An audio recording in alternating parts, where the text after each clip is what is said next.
The first time I walked into that classroom, I remember how everything felt quiet. Not because I was loud or because I said anything, no. It was because I was the only girl. I was 10 years old, carrying a thorn backpack, my socks mismatched, and my school uniform two sizes too big. My father had found it at a local thrift store the day before school resumed. He was proud of it, told me I looked like a little doctor. I didn't feel like one, I felt like a mistake. The boys laughed at me that day. One of them whispered, "Is she lost?" Another said, "This is not a kitchen class, madam." The teacher didn't correct them. He just looked at me, sighed, and told me to sit at the back quietly. I sat in that last seat by the dusty window, heart pounding. My mother had tried and cried when she let me go to school that morning. "This world is not kind to girls," she had said. "You have to be smarter, stronger, and quieter." I didn't understand what that meant until the first month passed. Isolation was my first subject.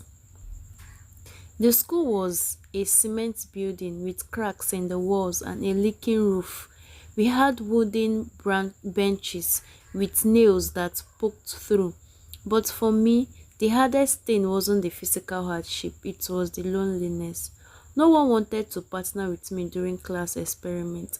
No one picked me for team games. No one passed me notes or snacks.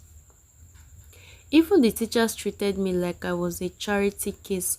"Let the girl try," they would say, with pity in their voice, not encouragement. But I watched and I listened. I started studying everyone, their words, their tone, the way they raised their hands to answer questions. I decided if I couldn't be liked, I would be undeniable. And so I studied harder. While the boys played football, I stayed behind to solve extra math problems.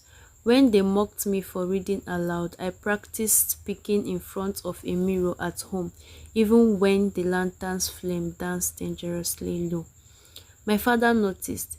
"You're not just a girl," he said one evening, while patching his trousers. "You're our girl. Make them see what that means." Everything changed the day we had a class debate. The topic was, should girls be allowed to lead? The irony was painful. The teacher asked for volunteers. The usual boys raised their hands with wide grins. I raised mine too. There were sneakers around the room. "She won't even talk loud enough," someone muttered. But the teacher, almost as a joke, pointed at me. "Let's hear what the lady has to say." I stood up slowly, heart thumping, so hard I felt it in my heart and in my throat. Then I spoke. I spoke about my mother, who sold vegetables all day and came home to teach me how to read. I spoke about the women in my village who carried water, built houses, managed markets, and raised nations with calloused hands. I told them that girls didn't need permission to lead, they just needed one chance. The room went quiet and silent again, but this time it wasn't the awkward silence of dismissal, it was respect. After that day, things didn't magically get better. The boys still joked, some teachers still ignored me, but something had shifted. I had been seen. I started winning spelling bees. I was nominated to represent our school in a science competition. I even tutored two of the boys who used to mock me. They never said thank you, but they kept coming back. And that's when the dream started growing inside me. Not just to succeed for myself, but to make sure no girl ever sat alone at the back of the class again. I didn't know how I would do it. I didn't know when. But I made a vow. If I ever made it out, I would return and I would build a classroom so full of girls. No one would ever feel invisible again. I was 14 when I realized something dangerous. They weren't just ignoring girls, they were trying to erase them. The older I got, the more pressure I felt, not just from the boys at school, but from society, from aunties who told me, focus on cooking, from uncles who shook their heads and said, this your book thing won't take you far. But the more they pursued or the more they pushed, the harder I fought. In my final year of secondary school, I was the only girl left in my class. The other girls had dropped out one by one. Halima was forced into marriage. Chidema got pregnant. Aisha's parents said education wasn't for girls who already knew how to sew. I cried each time one of them left. But then, I had become the top student, not just in my class, but in the entire school. Yet, I still felt like I was losing. What's the point of climbing if no one else is coming with you? WAEC was found and was around the corner. I studied like my life depended on it, because it did. I knew if I didn't pass, it would confirm every whisper and warning I had grown up hearing. Girls don't finish. Girls don't go far. Girls don't need this.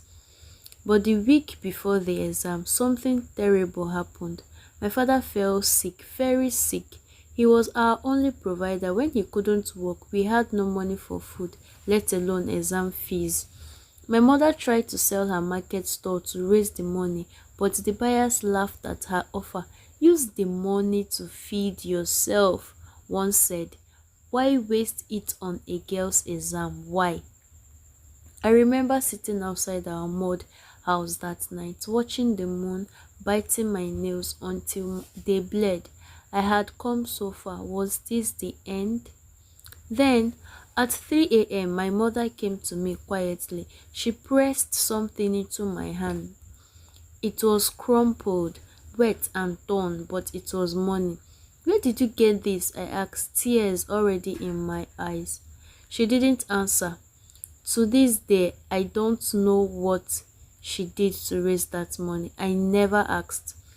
All I know is that she paid for my exam with her dignity so I could keep mine. I passed, not just passed, I had the best result in the state.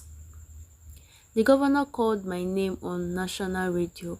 I was awarded a scholarship to a federal university. Suddenly, I wasn't just a girl with dreams. I was proof that it was possible. Journalists came to our home. I remember one of them asking, what do you want to do with your life now? I said it without blinking. I want to build schools for girls. I want to teach the ones who were told they can't. He chuckled. That's ambitious. I didn't even smile back. Ambition wasn't a luxury for girls like me. It was survival. At university, I met girls from other parts of the country, brilliant minds who had fought their way through poverty, early marriage, trauma, and assault to get a seat in the lecture hall. But I also saw how broken the system was. Male lecturers who offered grades in exchange for favors, female students too afraid to speak up, and the same tired narrative, just get your degree, find a husband and stay quiet. I couldn't stay quiet anymore. So I started a small reading club for girls in my hostel. We met under a tree on Saturday's morning. At first, it was just 4 of us. By the time I graduated, we were 120 girls strong. We didn't just read, we planned, we dreamed, we strategized, we promised to lift each other. And I knew then I didn't want to wait for a government grant or a miracle. I was going to start teaching girls. Even if it meant using my own living room. I moved back home after university, armed with a degree in education and a head full of dreams. Our village hadn't changed much, same dusty roads, some whispers when a girl walked by in trousers, same boys who now had wives and little girls they still believed didn't need school. But I had changed. I was no longer that girl who sat in the back of the class. I was the woman who knew why she had to teach. It started small, just 5 small girls. One came with her baby strapped at her back. Another came barefoot. One of them couldn't even spell her own name. But they all came hungry for knowledge, for freedom, for a future. We sat on the bare floor in my mother's living room, using charcoal and cement blocks to write numbers. I borrowed old textbooks from retired teachers, copied pages by hand, and sold my graduation gown to buy pens. My neighbors laughed at me. Instead of looking for a good husband, you're gathering girls like stray cats. But I wasn't discouraged. I remembered the vow I made in school to never let another girl feel invisible. So I thought. Word began to spread. A girl in the next town heard about us and walked 2 hours just to join. Mothers began sneaking their daughters to my house in the early mornings, whispering, "Don't tell my husband." Within months, we grew from 5 to 50 girls. My house couldn't contain us anymore. We moved to a nearby church compound under a mango tree. I thought with my back against the back, the girls in a circle round me, books balanced on their laps. Sometimes it rained, sometimes boys came to mock us, but we showed up every day. One day, a man stood watching us from a distance. He wore a long coat and carried a camera. At first, I thought he was another heckler, but later he approached me. "I'm a journalist," he said. "Are you the one teaching all these girls?" "Yes," I replied, wiping chalk dust from my hands. "Who funds you?" I smiled. "God and my mother." He laughed. "Do you know what you've built here?" I didn't, not yet. But the next month, our story appeared in the national newspaper with the headline, "Village Girls Build Grassroots Schools for Forgotten Daughters." Doors begin to open. After that article, everything changed. We received a donation from a local NGO. It wasn't much, but it was enough to buy a few benches, a blackboard, and a proper roof. Then a women's organization in the city offered me a small grant. I used it to train 3 of my brightest students to become teaching assistants. Suddenly, we weren't just a group, we were a movement. We called ourselves Daughters Who Dare.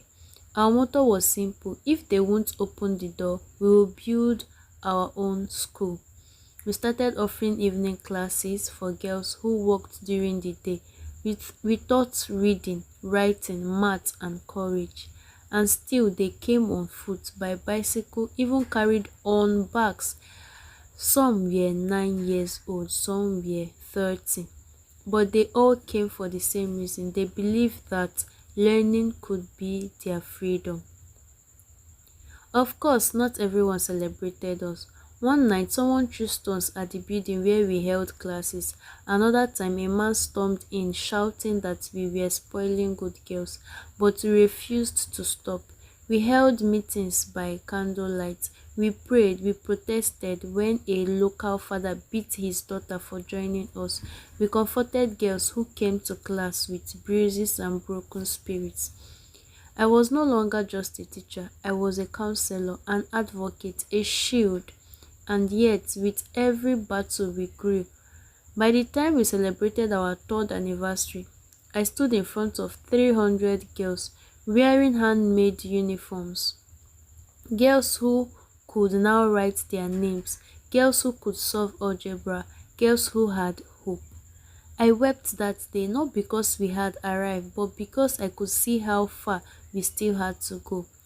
And I knew deep down that this was only the beginning. The day we reached 500 girls, I didn't know whether to dance or fall on my knees. 500! From one girl in a dusty classroom who had no partner to 500 girls raising their hands in classrooms we built from nothing but dreams, faith, and pure defiance. I remember standing in the center of our new learning compound, 5 buildings, 10 volunteer teachers, a mini library, and hearing the laughter, the rustling of notebooks, the soft murmur of lessons happening at once. And all I could think was, this is what they say we could never do. Every time I walk past a girl in uniform, head held high, books clutched to their chest, I remember the silence I felt years ago in that classroom as the only girl. Our school, our school daughters who their academy isn't just a school, it's a sanctuary, a launch pad, a declaration. Here we teach math and science, but we also teach resilience, boundaries, public speaking, emotional intelligence, and storytelling. We teach girls to speak up when a teacher touches them inappropriately, to refuse early marriage no matter how many cows are offered, to believe they are enough even if their father never said so. We prepare them not just to pass exam but to shatter ceilings. Fatima, who was almost married off at 12, is now studying engineering at university. Ngozi, once too shy to speak in class, now hosts a girls' radio show across the 3 states. Hadiza, who once sold groundnuts by the road, now tutors younger girls and dreams of becoming a lawyer for women's rights. Each of their victories feels like a note in a song I've waited my whole life to hear. And every time one of them says, I want to teach too, I feel like the cycle spinning forward. What started with just one rejected girl is now an army of girls who will raise nations. Last year, I received a letter in the mail. It had no return address, just my name written in shaky handwriting.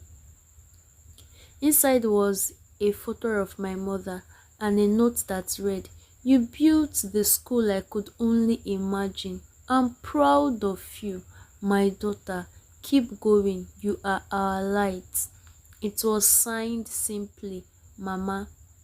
I clutched that note to my chest and wept for an hour.